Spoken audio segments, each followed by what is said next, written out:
concluida su exposición, le serán formuladas las consultas o preguntas que sean consideradas pertinentes. Tiene la palabra el doctor Nelson Ruiz. Muchas gracias, señor presidente. Buen día para todos. Excelencias, miembros del Consejo de la Magistratura, miembros del Tribunal de Honor, al público en general y a los miembros de la prensa. Francamente,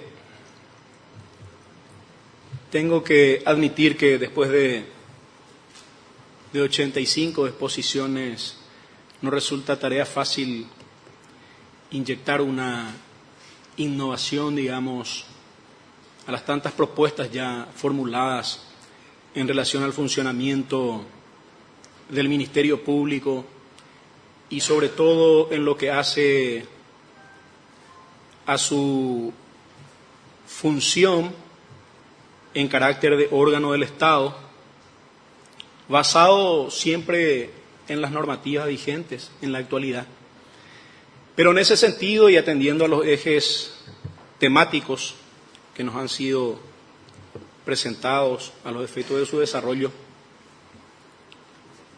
quiero iniciar señalando en cuanto al rol del Ministerio Público en un Estado social de derecho, que es importante preliminarmente establecer, si bien no una definición filosófica respecto a lo que implica la figura del Estado social de derecho, cuanto menos a los efectos del respeto del tiempo, señalar simplemente algunos rasgos o aspectos esenciales que hacen a este sistema.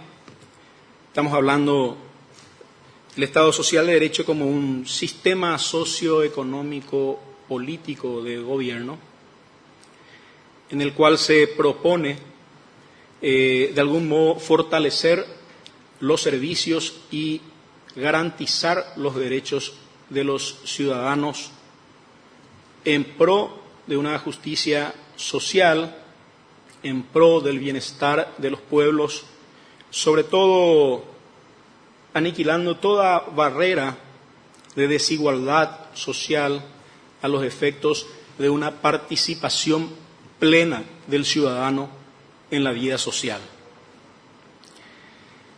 En este sentido, cuando hablamos de esta función propiamente del Estado, podemos rescatar otros rasgos esenciales desde mi punto de vista que hacen a la situación de garante que reposa sobre el Estado, sobre las libertades individuales, sobre las igualdades de oportunidades y sobre todo en la acción directa respecto de lo que hace a la justicia social y al bienestar de los pueblos. En ese contexto, también es un elemento sustancial determinar que un Estado social de derecho, así como el gobierno y el Estado en sí posee facultades coercitivas para hacer cumplir y observar las leyes emanadas dentro de una nación, también posee límites a esa facultad y a esa potestad que tiene el Estado de ejercer esa función. Y en ese sentido, trasladando tanto esas potestades como esas funciones potestativas y facultativas del Estado en cuanto al poder punitivo precisamente y en lo que hace estrictamente a la administración de justicia, se puede colegir de que tanto en el ámbito de persecución penal, que es propio del órgano encargado de ello, en este caso el Ministerio Público, como también en lo que atañe propiamente a la aplicación de la ley, me refiero a los órganos de administración de justicia, se observa con absoluta precisión estos límites del poder punitivo del Estado. Y cuando hablamos del rol del Ministerio Público dentro de este Estado social de derecho, quiero rescatar algunas cuestiones que surgen de la propia norma y que limitan su actuación en base a esa función que le compete. El Ministerio Público, si bien es un organismo del Estado, es un órgano del Estado, sin embargo, en su actividad funcional tiene absoluta independencia en sus decisiones y en sus actuaciones propiamente. Y su rol fundamental radica en propiciar la persecución penal en los hechos de acción penal pública. Pero dentro de esta función podemos percibir también, a juzgar por lo estatuido tanto en el artículo 18 del Código Procesal Penal como en el artículo 302, que establecen taxativamente de que el Ministerio Público estará obligado a ejercer la persecución penal en los hechos punibles que lleguen a su conocimiento, con esta salvedad: siempre y cuando existan elementos de sospecha suficientes sobre la comisión de esos hechos punibles. Surge consecuentemente de las palabras de la ley de que esto implica un límite a ciertos abusos o a ciertos excesos por parte del órgano persecutor, el Ministerio Público. Desde luego, desde el momento que condiciona la persecución penal o la acción propiamente del Ministerio Público para perseguir un hecho punible, a que encuentre justificativo o mérito para ello en base a los elementos que van colectándose en la investigación propiamente. ¿Qué quiere decir esto? Que de algún modo la normativa funge como una suerte de freno a la actividad discrecional o arbitraria eventualmente del agente fiscal en su función de persecución penal. No puede el agente fiscal, sin que concurra este presupuesto, imputar a mansalva, apenas recibida una noticia criminis o apenas recibido unos antecedentes preliminares que le fueran remitidos por la Policía Nacional, salvo casos de flagrancia u otras situaciones de las que surja preliminarmente las circunstancias de que existe una sospecha acerca de la comisión de un hecho punible a los efectos de que pueda realizar su función por excelencia, cual es la de perseguir penalmente estos hechos, abrir formalmente un proceso penal a través de una imputación. Estos son los rasgos característicos, y repito, ceñido al rol del Ministerio Público en un Estado social de derecho, del mismo modo que le es exigido normativamente a los jueces dictar su sentencia enmarcado dentro de las disposiciones legales que hacen a la materia que es sometida a su estudio, que también constituyen límites a la aplicación de la norma.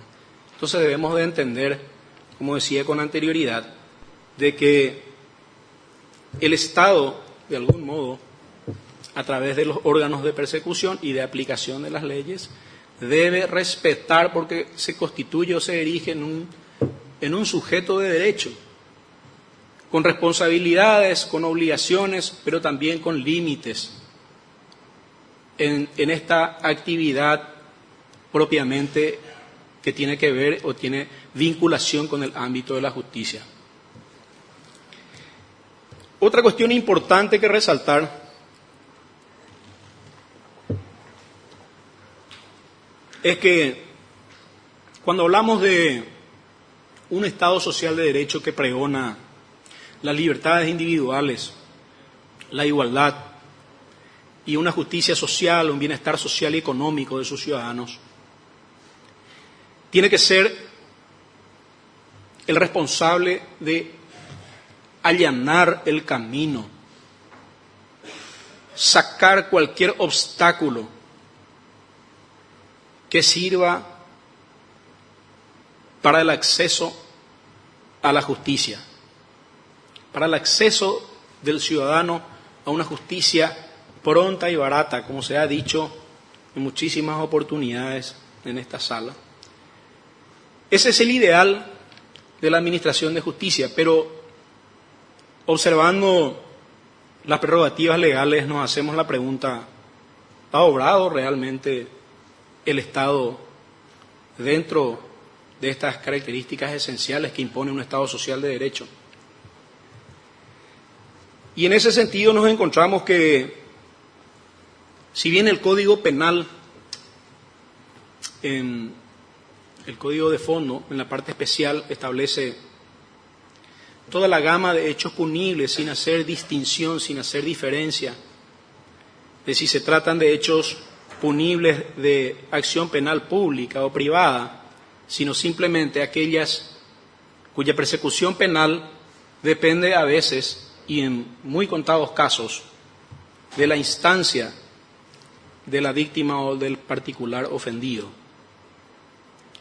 No hace distinción el Código Penal, pero sin embargo, el Código Procesal Penal, con vigencia 2 años posterior al Código Penal, en su artículo 17 sí establece taxativamente, enumera cuáles hechos punibles van a ser perseguibles única y exclusivamente a través de una querella particular, una querella autónoma por parte de la víctima, el particular ofendido o su representante en su caso.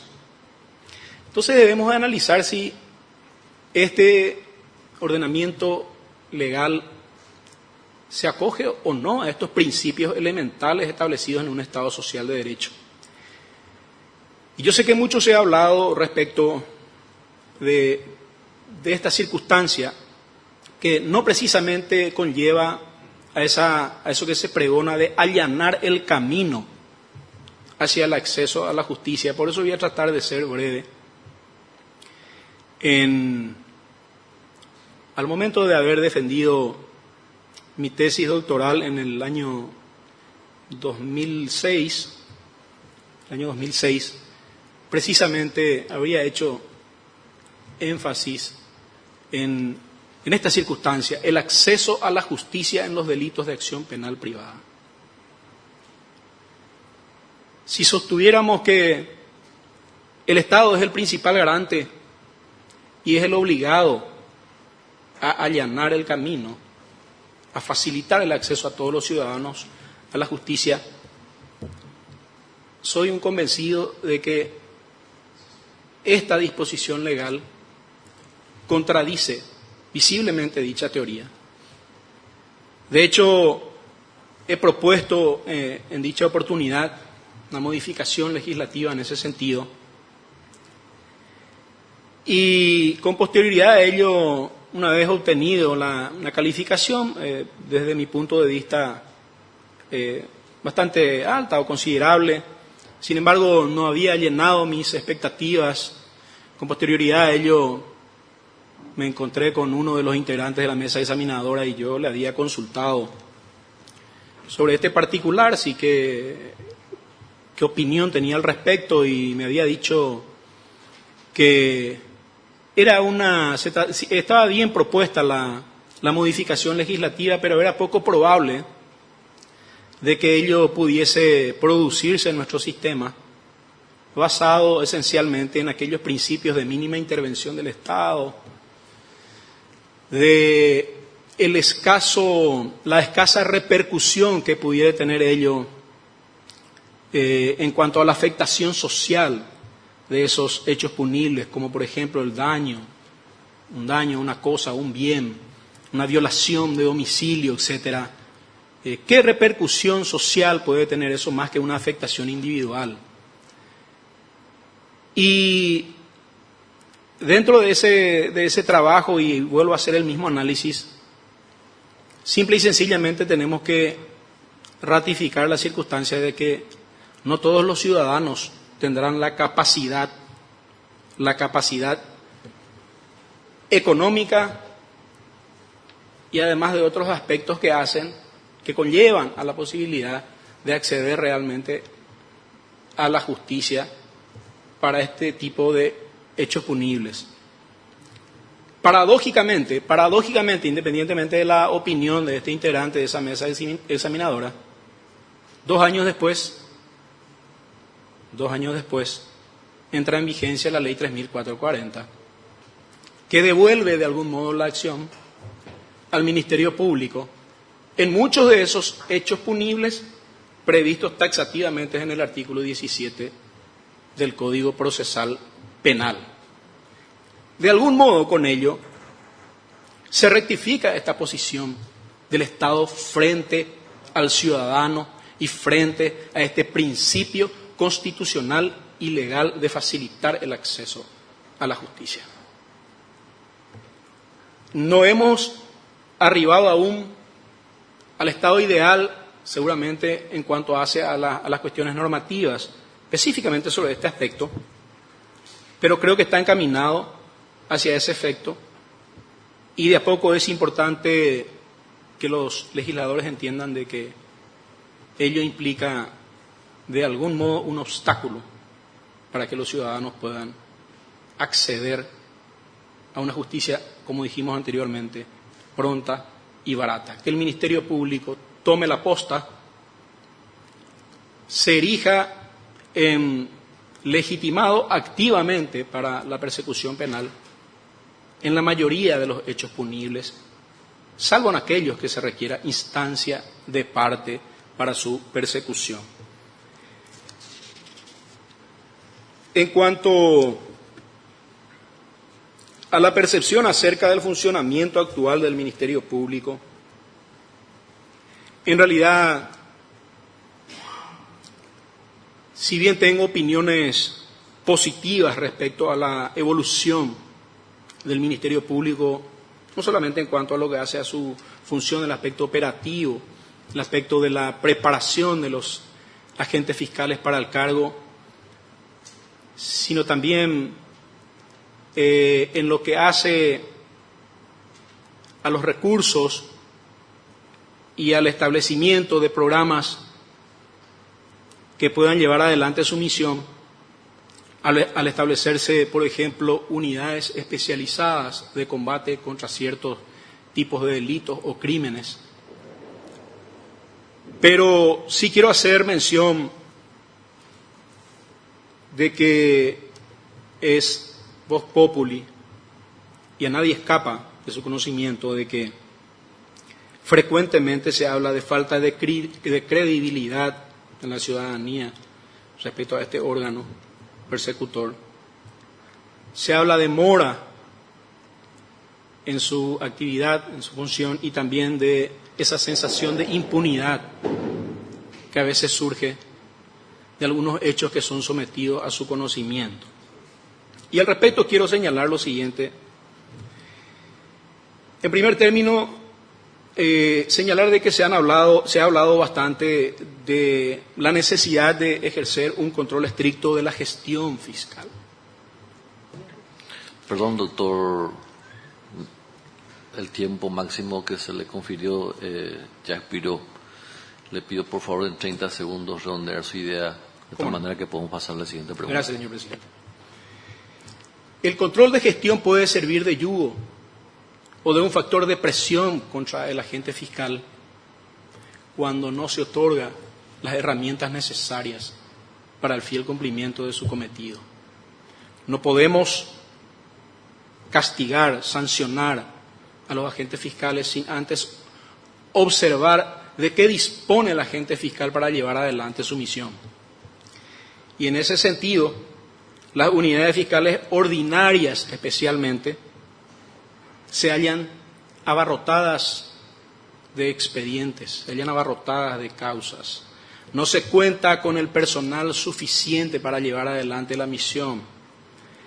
Una unidad penal tipo, desde mi punto de vista, debe estar integrado por 10 funcionarios, cuanto menos. Es necesario hacer seguimiento de las causas penales que han tenido requerimientos conclusivos. Es necesario contar con un ujier notificador en cada unidad a los efectos de que se pueda recabar y colectar la mayor información posible. Es necesario igualmente hacer énfasis desde la posición del fiscal general del Estado, a través de los integrantes de la Corte Suprema de Justicia también, respecto a los plazos procesales, cuidar los plazos procesales, que muchas veces no es responsabilidad ni del juez ni del fiscal, sino de los abogados particulares que con chicanas e incidentes logran dilatar en demasía sin que sean sancionados por las autoridades encargadas de sancionarlos, en este caso los jueces o en su caso la Corte Suprema de Justicia. Una correcta previsión normativa para dar cierre a causas penales carentes de mérito. Eso es importantísimo también, porque hay causas en las que realmente no se ha arribado a obtener sospecha suficiente, por reticencia del propio denunciante muchas veces o por la carencia de otros elementos que pudieron haberse incorporado en la investigación. Pero nuestro sistema normativo no prevé una salida procesal para esas causas, ya sea a través de un archivo o a través de una desestimación, y esto conspira contra el volumen de causas activas dentro de una unidad fiscal. Finalmente, quiero hacer también alusión a la falta de motivación del funcionario fiscal, tanto en lo que hace a promoción, tanto en cuanto hace a la disponibilidad de los medios para llevar adelante su trabajo, y en lo que hace a la autonomía funcional y administrativa. Simplemente señalar de que asumimos de que el Ministerio Público tiene una función extrapoder, es independiente en sus actuaciones, desde luego debe estar exento de cualquier otra exigencia que provenga de ningún órgano que no sea del sistema vertical que rige en el Ministerio Público a través de sus superiores. Y finalmente, señores miembros del tribunal, le agradezco por el tiempo, simplemente señalar en cuanto a mi compromiso con los derechos humanos y los valores democráticos, que no es necesario tan siquiera munirnos de valores que hacen estrictamente a la particularidad de la persona humana, sino simplemente someternos a los mandatos de la ley. Las normas establecen el trato que se debe dar a las víctimas de los hechos punibles. Doctor, por favor, si puede terminar su conclusión, porque ¿Cómo no? 3 ¿Cómo minutos no? ya pasaron de los 30 que le pedimos, doctor. Correcto. Sujetarnos a las prerrogativas de las normas establecidas, tanto en tema de medidas cautelares, tanto en tema de tratamiento de las víctimas, tanto en cuanto hace a la salida procesal que se debe dar en cada caso particular. Muchísimas gracias, señor presidente. Gracias, doctor Nelson Ruiz Medina. Señores miembros del tribunal que quieran realizar consulta al postulante, doctor Luis Fernando Sosa Centurión tiene la palabra. Buen día, doctor. Buen día, excelencia. Usted en su exposición en algún momento habló de poner freno a la discrecionalidad que pudiera existir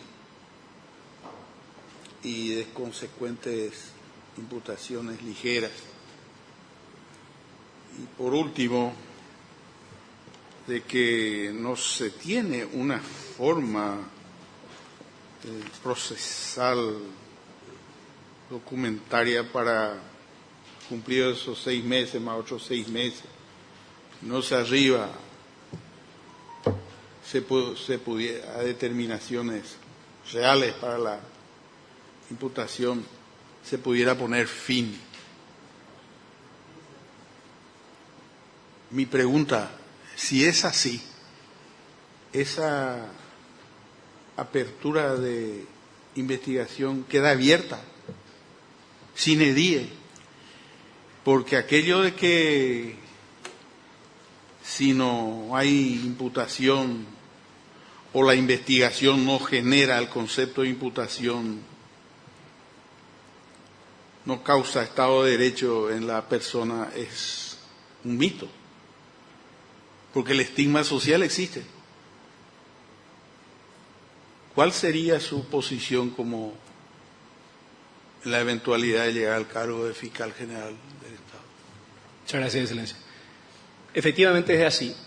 Respondiendo a su pregunta, Excelencia, efectivamente no existe una previsión normativa que establezca qué camino debe tomarse o qué tipo de salida debe darse a esas causas que se hallan abiertas por mucho tiempo, donde no existen elementos de sospecha que permitan o posibiliten al agente fiscal con mérito suficiente formular una imputación. Por los motivos que ya señalaba, a veces por desinterés de las propias víctimas, a veces por falta de información, de incremento de información en las carpetas fiscales, entonces no arribamos a ese estado de sospecha seria que requiere el Código Procesal Penal en su artículo 18 y 302 a los efectos de formular una imputación. Entonces se queda, como se dice vulgarmente, en el limbo. Esas carpetas quedan en el limbo y contribuyen negativamente respecto al volumen de causas que todavía están vigentes. Y es cierto, como usted bien señaló, Excelencia, en esas causas se pudo haber tomado hasta inclusive audiencias indagatorias a los sospechados, a los sindicados. Que ello implique o no implique un gravamen.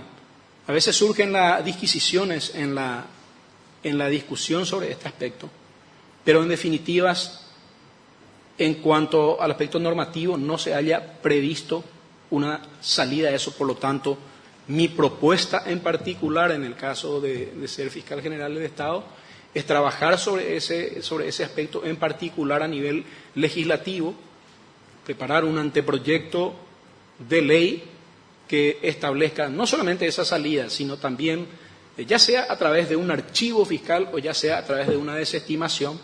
En mi caso particular soy más adepto a archivar, a disponer el archivamiento de dicha causa hasta que surjan nuevos elementos, y también en lo que hace al tiempo prolongado después de iniciado la investigación, antes de imputar, un tiempo definido en la ley, dentro del cual el Ministerio Público deberá formular su requerimiento. Eso es lo que puedo responder al respecto, Excelencia. Bueno, eso todavía, si fuera una iniciación de investigación hasta de oficio, ¿verdad? Pero si existe denuncia, la desestimación de la denuncia corresponde o no. Hablo por esto que últimamente se ha criminalizado muchos aspectos del derecho, se han instrumentado a la jurisdicción penal en cuestiones que son netamente civiles. Y eso queda abierto ahí y no podemos, no debemos, por ningún principio que no sea más de la seguridad al derecho del propio afectado, darle un plazo. Si en ese año no se logra, pues debe desestimarse, y eso debe ser una responsabilidad institucional, no personal, solamente del fiscal actuante. ¿Le parece a usted? Me parece, y de manera categórica, Excelencia, efectivamente, y sobre todo hay que hacer un análisis muy... ¿Y usted haría exhaustivo. algo por eso? Efectivamente, la propuesta de modificación legislativa es lo que... Así es, señor. Excelencia. Muchas gracias, doctor Nelson Ruiz. Muchas gracias, doctor Luis Fernando Centurión. El doctor Rodolfo Gil Palari tiene la palabra. Doctor Ruiz Medina, a mí me gusta ir a lo práctico. Como ya lo he dicho aquí más de una vez. Ya tenemos al fiscal sabio, al fiscal con experiencia, al fiscal sin malos antecedentes. ¿Le parece que a usted esas son cualidades suficientes para ser un fiscal general del Estado? Y en este concepto le pregunto, ¿cuáles serían las tres virtudes? Para mí existen tres virtudes cardinales de orden personal, entiéndase bien, no jurídico, personal, que deben adornar la personalidad de una persona para ser un buen fiscal general del Estado. De nada nos sirve un genio como fiscal general del Estado si en el momento de la verdad no hace valer esa verdad, por cualquier motivo que fuere. Por eso yo siempre insisto en las virtudes personales que deben adornar a un fiscal general del Estado. Le pregunto con todo respeto, en su opinión, ¿cuáles tendrían que ser esas 3 virtudes cardinales para tener un buen fiscal general del Estado? Gracias, Excelencia. Desde mi punto de vista, esas 3 virtudes se ciñen a la honorabilidad, sensibilidad humana y capacidad intelectual. Y sobre todo, eso ya sabemos que tiene un fiscal que esté. Sí. Carácter y autoridad a los efectos de dirigir no solamente a los agentes fiscales, sino también en lo que hace a aspectos administrativos que tienen que ver propiamente con la institución del Ministerio Público. Esa es mi respuesta. Me parece que se olvidó de algo, en mi opinión personal: coraje. El fiscal general del Estado debe ser un hombre de coraje. Correcto. Fundamentalmente. Categórico, Excelencia, categórico. Gracias, doctor. Gracias, doctor Rodolfo Gil Palari. ¿Algún otro miembro que quiera consultar al postulante? Los señores miembros del Consejo de la Magistratura, tiene la palabra el doctor Carlos Raúl Cabrera. Buenos días, doctor. Buenos días, Excelencia. En su alocución, usted manifestó en forma genérica de que hay una percepción de corrupción, una percepción de impunidad, pero en forma general, no como un pensamiento suyo, sino algo, vamos a decir, lo que se dice, que es lo que básicamente se está instalando en este foro.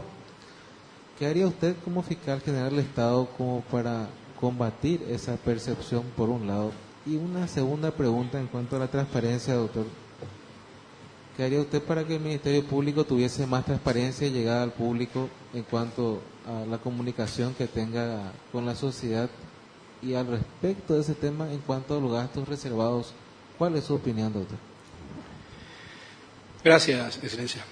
En primer término, creo que esa sensación de falta de confianza en la ciudadanía debido a estos aspectos que tienen que ver con mora o sensación de impunidad, primeramente es preciso determinar si estas circunstancias se dan única y exclusivamente debido a las actuaciones del Ministerio Público o de otros factores que intervienen dentro de lo que hace a la Administración de Justicia.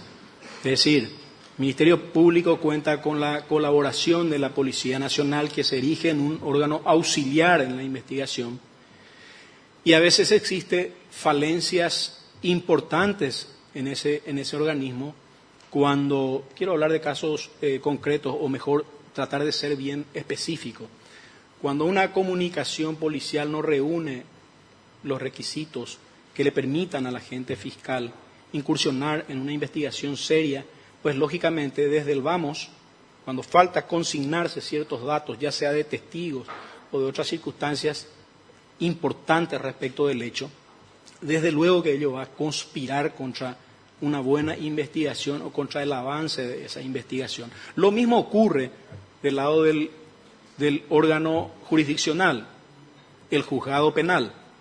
A veces y muy comúnmente escuchamos que los ciudadanos se quejan de que cómo es que tan rápido tal o cual persona que cometió tal hecho se encuentra en libertad nuevamente. A veces esto ocurre en hechos punibles de suma gravedad, considerado crimen en nuestro sistema positivo penal, y sin embargo los jueces otorgan o conceden estas medidas de una manera, digamos, bastante ligera, y eso genera esa sensación, desde luego, de una suerte de impunidad o de favoritismo para con el incoado, con el procesado, con el sindicado. Pero hay que, entiendo yo, determinar si estas son falencias que devienen única y exclusivamente, repito, del Ministerio Público, o también intervienen otros factores, como los que señalaba con anterioridad. La mora la mora en la resolución de los conflictos que son sometidos ante el órgano jurisdiccional no siempre son de exclusiva responsabilidad del Ministerio Público. Sí debemos hacer una mea culpa, quizás en lo que atañe a aspectos de seguimiento de las causas penales, sobre todo en aquellas en que conllevan requerimientos conclusivos que no determinan, no lo ponen fin al proceso, como los casos de suspensión condicional del procedimiento o sobreseimientos provisionales, que ameritan un seguimiento a los efectos de corroborar si se están cumpliendo o no se están cumpliendo con las reglas de conducta en el caso de la suspensión condicional del procedimiento, y en el caso de los sobreseimientos provisionales volver a incorporar a la unidad fiscal la carpeta a fin de que eso pueda ser diligenciado, los elementos que faltan incorporar de una manera pronta, de una manera ágil, a los efectos de arribar nuevamente a un estado intelectual de convencimiento, si es que es preciso darle fin a esa causa o, en su caso, formular una acusación y solicitar la elevación de la causa a juicio oral y público.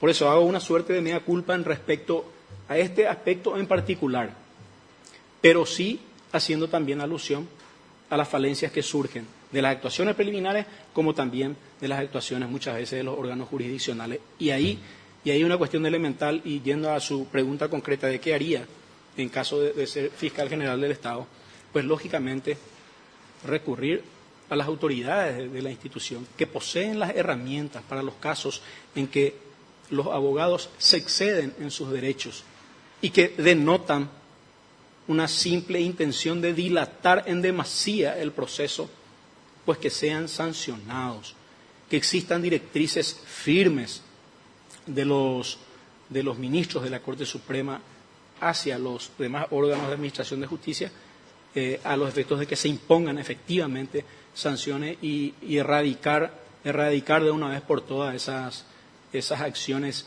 meramente dilatorias que resultan bastante perniciosas para todos los procesos. Respecto a la última pregunta, Excelencia.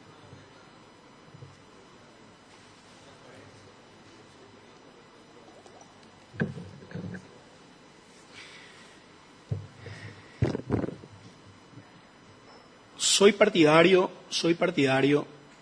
de permitir, de facilitar, no solamente, no estoy hablando a nivel de órgano contralor propiamente, de esos gastos en cuanto a lo que puede hacer la Contraloría General del Estado.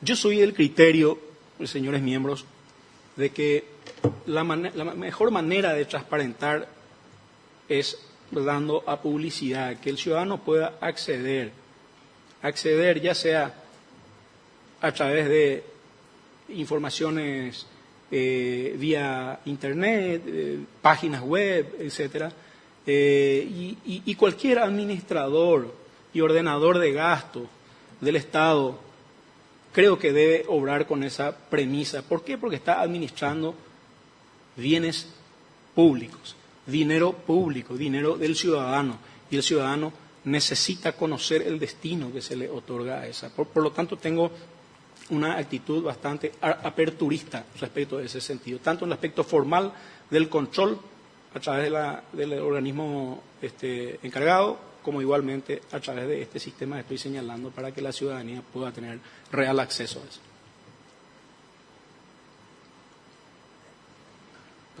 Muchas gracias, doctor Carlos Raúl Cabrera. Tiene la palabra el doctor Cristian Daniel Grijois. Buen día, doctor. Buen día, Ruiz. buen día. Usted habló en su exposición de la falta de motivación y esta frustración, creo que dijo, de los funcionarios del Ministerio Público.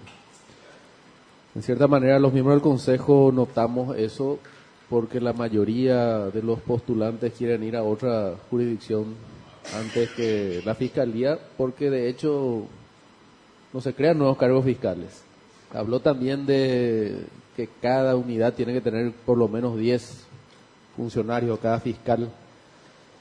Pero en toda esa realidad que usted describió y los problemas presupuestarios y de toda índole que hay, ¿qué propuesta realista tiene para ayudar o para evitar la fuga del capital humano del Ministerio Público? Gracias por su intervención, Excelencia. Yo creo que lo primero que hay que recurrir es a la norma.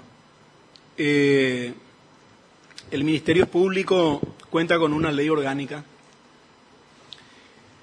en cuyos textos, creo que allá por los artículos 88 de la ley orgánica del Ministerio Público, se establece un sistema de evaluación para los funcionarios del Ministerio Público. Es una herramienta sumamente importante de la cual puede valerse el fiscal general del Estado, y de hecho lo debe hacer porque es una suerte de imperativo legal.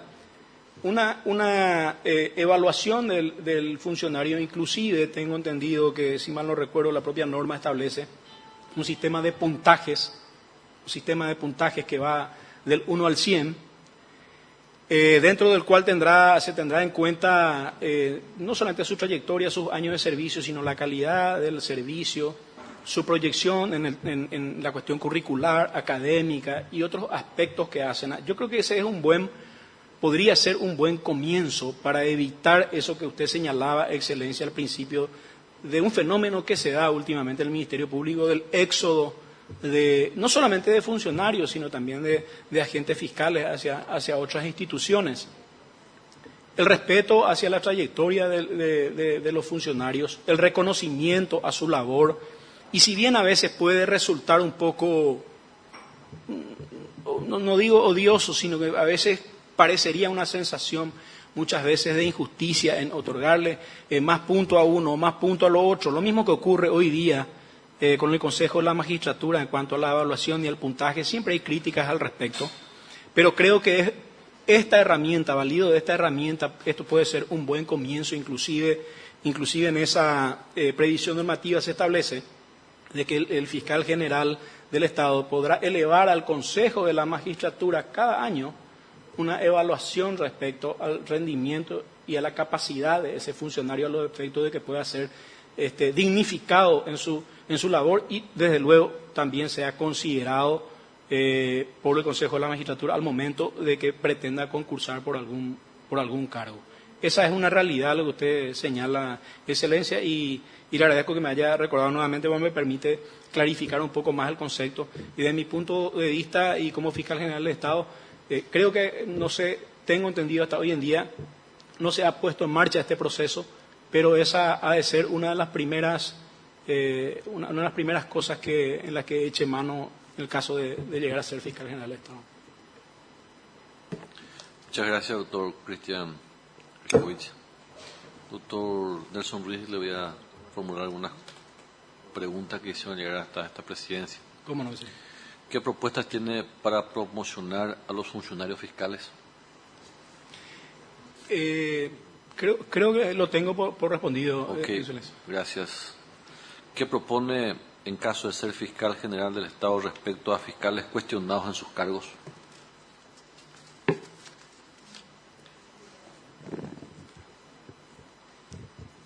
Primero, en primer término, la pregunta es bastante genérica, ¿verdad? Porque fiscales cuestionados en sus cargos, entiendo yo que ese cuestionamiento pudiera venir de alguna denuncia, ya sea a nivel institucional, a través de las vías pertinentes, ya sea inspectoría o quizás a través del jurado de enjuiciamiento de magistrados, pero hay que determinar con precisión si estas, por llamarlo, irregularidades en las conductas de algunos fiscales se ciñen estrictamente a cuestiones de índole procesal, es decir, propio de la función que debe cumplir el agente fiscal, si se trata de alguna suerte de negligencia en esa función, o alguna desidia, o alguna mala aplicación, errónea aplicación de la ley, repito, que se ciña estrictamente a cuestiones de índole procesal, pues el fiscal general del Estado posee las herramientas a los efectos de analizar estas conductas, someterlas a un sumario a través de la Inspectoría General y, en su caso, además, optar por las sanciones que están previstas en la Ley Orgánica del Ministerio Público, que van desde amonestación verbal hasta suspensión en el cargo sin goce de sueldo, en el caso de que se traten de hechos que tengan vinculación a posible comisión de hechos punibles, valga la redundancia, pues lógicamente se hayan previsto los mecanismos y los organismos que deben de encargarse. Pero sí eso, el fiscal general del Estado, si percibe o se percata de que un agente fiscal haya incurrido en una falta grave que tenga vinculación con la posibilidad de haber cometido hechos punibles, tiene que ser el primero en elevar los antecedentes al jurado de enjuiciamiento de magistrados a los efectos de que se tomen las medidas pertinentes. Gracias, doctor. La siguiente consulta. Hoy día existe en el Ministerio Público el control de gestión para agentes fiscales sin mucho éxito en su actuar. ¿Tendría usted la firmeza para que ese departamento sea eficiente en su funcionamiento? Yo repito el concepto y voy a clarificar mejor ese concepto, presidente. La unidad de control de gestión, hoy por hoy, si bien se ha intentado potenciarlo, y yo creo que está haciendo un trabajo bastante denodado en ese sentido, pero las conclusiones a las que puede arribar quizás sean injustas desde el punto de vista de que especialmente ocurre esto con las unidades penales ordinarias. No poseen las herramientas suficientes como para poder hacer frente a la función que le compete. El ingreso, el flujo de causas que ingresan a las unidades penales ordinarias es bastante importante. Hoy día podemos hablar de una suerte de colapso de las unidades fiscales ordinarias. Y en ese sentido hay mucho por hacer. Debemos dotar a las unidades penales ordinarias de las herramientas necesarias para que puedan llevar con eficiencia su labor. Y además yo por eso señalaba con anterioridad de que es preciso, hoy día se tiene en consideración una unidad penal tipo constituida por un agente fiscal y 6 funcionarios, lo cual no es suficiente para una unidad penal ordinaria. Es necesario hacer seguimiento de las causas penales. No podemos abocarles a los asistentes fiscales, que son personales calificados. Los asistentes fiscales están haciendo el trabajo de investigación propiamente, son coadyuvantes del agente fiscal, quitarles de la oficina para que vayan a hacer seguimiento de las causas en los juzgados. Entonces es preciso y es necesario. Yo no puedo, por eso decía de que sirve como una suerte de yugo o una suerte de presión para el agente fiscal el ejercicio de controles frecuentes o periódicos respecto de su gestión, porque posiblemente dé el mismo resultado siempre, de que haya falencias en la investigación, o que haya falencias en su actuación, o en dar resultados, en dar respuestas, en concluir con las causas. Yo no puedo pedirle a un albañil que me construya un edificio y entregarle una cuchara y un balde en la mano. Constrúyame un edificio con una cuchara y un balde en la mano, por supuesto que no. Y voy a venir a controlarle, voy a venir a controlar su gestión y voy a puntuar del 1 al 10 cuál es su gestión. Desde luego que la puntuación siempre va a ser baja. Y hay muchas otras unidades especializadas, sobre todo, que necesitan ser potenciadas. Hace falta una mayor organización, una redistribución del personal del Ministerio Público y también del personal técnico, porque tenemos un laboratorio forense que, si bien se ha potenciado bastante en los últimos tiempos, sin embargo sirve para todas las causas penales que se están llevando adelante en toda la República del Paraguay. No existe laboratorio forense en otras ciudades, no existe laboratorio forense, estoy señalando simplemente a modo de ejemplo, en las unidades especializadas. Una unidad especializada muy sensible es la de delitos económicos. Todos sabemos eso, que están investigando cuestiones que hacen a corrupción de funcionarios públicos, evasiones impositivas, que necesitan tener un equipo multidisciplinario, único y exclusivamente para esa unidad fiscal. Por lo tanto, señor presidente, en el caso de acceder al cargo de fiscal general del Estado, proponga una reprogramación en ese sentido y dotar de mayores herramientas a las unidades especializadas y las ordinarias. Gracias, doctor Nelson Ruiz. Le voy a dar lectura a las denuncias que tengo entendido. Usted tiene copia en su poder accedido. Así es. La primera denuncia es la siguiente. Soy abogado defensor del señor, lo voy a lectura porque así lo presentó el denunciante, el señor Franklin Dennis, en la causa analizada Franklin Dennis sobre lesión de confianza y otros, cuyo dato específico podrán encontrar en el archivo adjunto. Hemos solicitado el enjuiciamiento de este agente fiscal, pues su actuar reúne numerosas causales que deberían significar la institución como representante de la sociedad. Más allá de que confiamos en que en el jurado de enjuiciamiento el magistrado cumplirá con su deber y así se pronunciará, destacamos igualmente que sería lamentable que una persona como la aquí denunciada integre una terna para el cargo tan trascendente como el de fiscal general del Estado. Hemos demostrado en el enjuiciamiento que recibirán adjunto como el fiscal Ruiz ha procurado personal y deliberadamente eliminar todos los medios y vías que asistían a mi comitente, a efecto de que el mismo pueda sencillamente ejercer su defensa. Desconocemos cuál haya sido la motivación de Ruiz, pero sea cual fuese aquella, lo cierto y concreto es que con su conducta ha negado en forma clara la defensa a un ciudadano y en consecuencia no puede ser aceptable que dicha persona tenga a su cargo la organización de la institución que por excelencia representa los intereses de la sociedad y cuya primera obligación es la de ser objetivo. Ponemos a disposición toda la documentación del caso referido y acompañemos al tenor del enjuiciamiento que hemos presentado, a efecto de que puedan analizarlo primeramente. En caso de que necesiten más información, lo ponemos a su disposición para ello.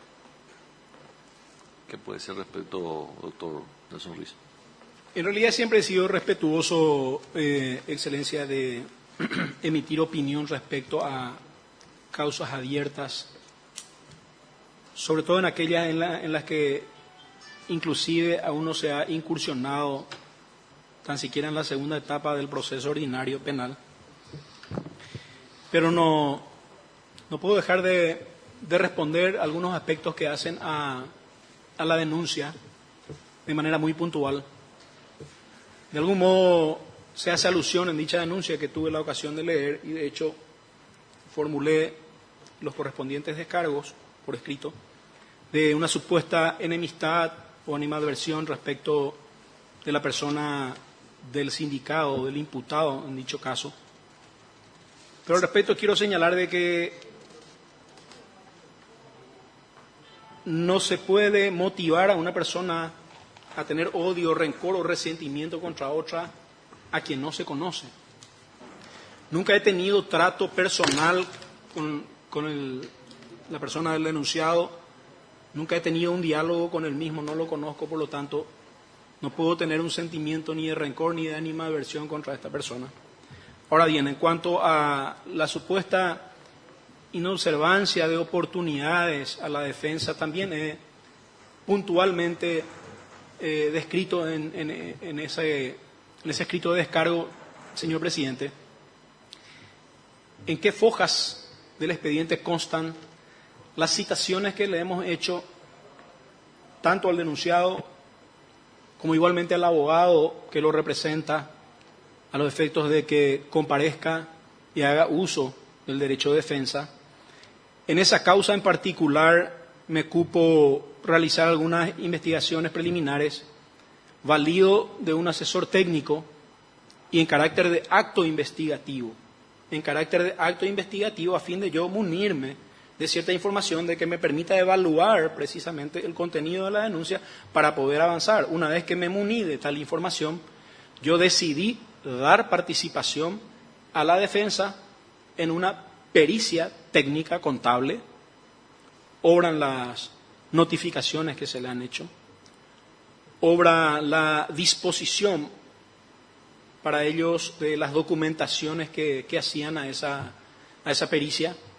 Por lo tanto, se halla plenamente identificado en el expediente cada cada elemento que ha servido para dar intervención a la defensa propiamente. Lo que ocurre muchas veces, Excelencias, es que muchos de los profesionales, cuando no son de algún modo satisfechos en sus pretensiones procesales, recurren a la recusación del agente fiscal o, en su caso, de no obtener resultado a través de la recusación, como ocurrió en el caso particular, porque en realidad la Fiscalía General ha decidido rechazar la recusación planteada por el mismo profesional,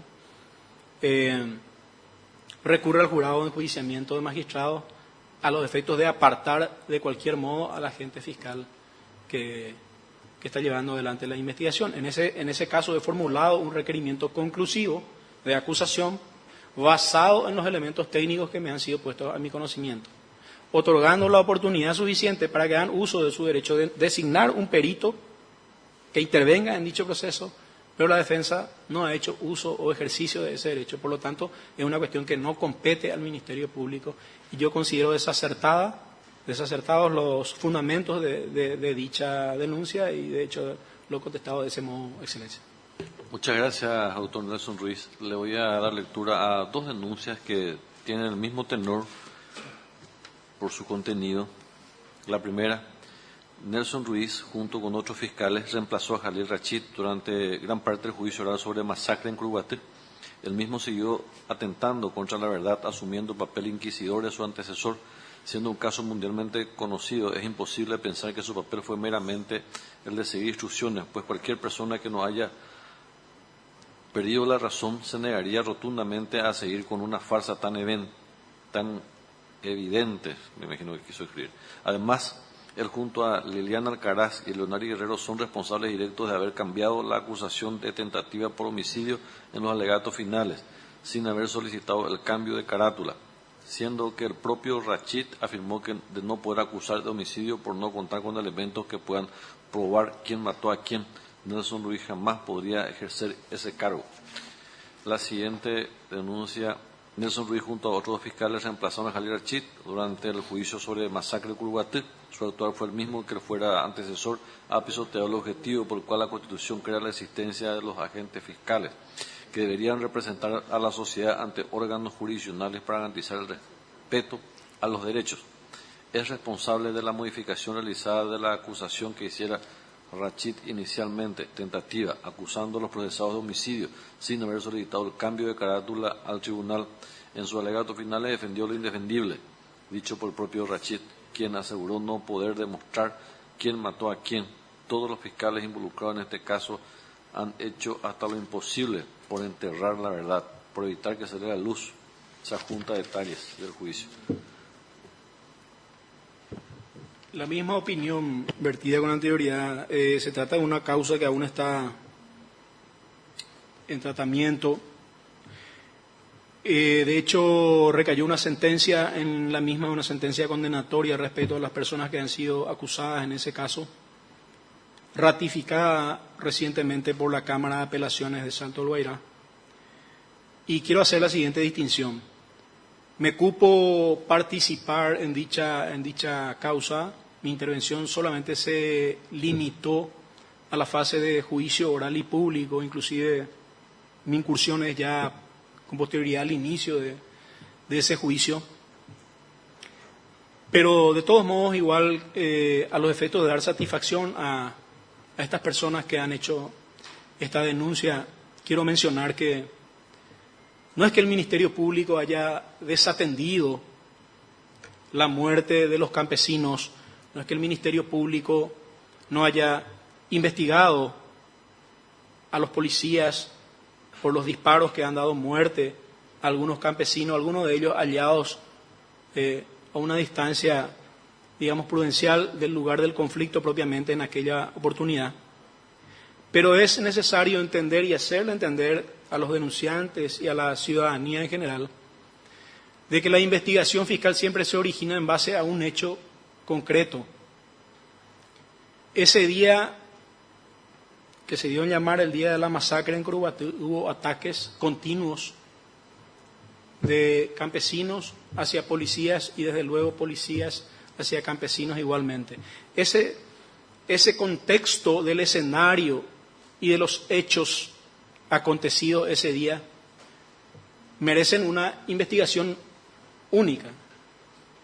No tenemos por qué hablar acá de desdoblamiento de causa o por qué no se abrió una causa investigando a los policías y otra causa investigando a los campesinos. Uno evalúa la información, el fiscal, una vez recibida la noticia crímenes, evalúa la información y determina en base a ello cuál es el camino que va a tomar, repito, otorgándole mérito a ciertas informaciones. En ese momento, de acuerdo a lo que yo pude observar en los antecedentes orantes en la carpeta fiscal, no existían testimonios que daban cuenta de que se hayan producido ataques de manera independiente o fuera del contexto del lugar donde aconteció el conflicto. Por lo tanto, entiendo yo de que por esa circunstancia no ameritó por entonces abrir un nuevo proceso. De todos modos, señor presidente, creo y estoy convencido de ello que tanto los fiscales que intervinieron en la fase preliminar como también los que actuaron en el juicio oral y público han obrado con la máxima objetividad. No hemos sido pasibles, no hemos sufrido ningún tipo de ataque, ni de presión, ni de directriz. Se ha hablado de que hasta el presidente de la República nos habría dado instrucciones de qué manera llevar adelante ese juicio. Una cuestión absolutamente falsa. Tampoco nos motivó ningún tipo de animadversión respecto a los campesinos. Se ha hablado de eso, inclusive de animadversión respecto de sus ideologías, etcétera. Al contrario, y quiero hacer una alusión muy personal respecto de eso. Soy muy respetuoso de las ideologías, soy muy respetuoso de las libertades de expresión. Y he presentado, señor presidente, ahí en la contestación precisamente de estas denuncias, unas fotografías. Yo no puedo estar sensible ante esta realidad que viven estos hermanos campesinos. No me alegro por la condena que hemos conseguido, pero sí considero satisfactorio desde el punto de vista legal. Yo he concurrido en la plaza donde ellos hasta hoy día se siguen manifestando, donde tienen carpas y unos carteles con nuestras propias fotografías de los fiscales que hemos intervenido ahí como enemigos de los campesinos y tal cosa. No es así, al contrario. En un par de ocasiones inclusive acudí personalmente llevándole algunas provistas a ellos y conversando con ellos y explicándoles a ellos la posición del Ministerio Público en cuanto hizo al juicio propiamente. Por lo tanto, quiero señalarle esto a los denunciantes. No existe ninguna motivación de índole personal, digo, una motivación negativa hacia ellos, sino al contrario, he cumplido con mi rol constitucional y legal y he llevado adelante el juicio de la manera en que correspondía. Es todo, señor presidente. Muchas gracias, doctor Nelson Ruiz.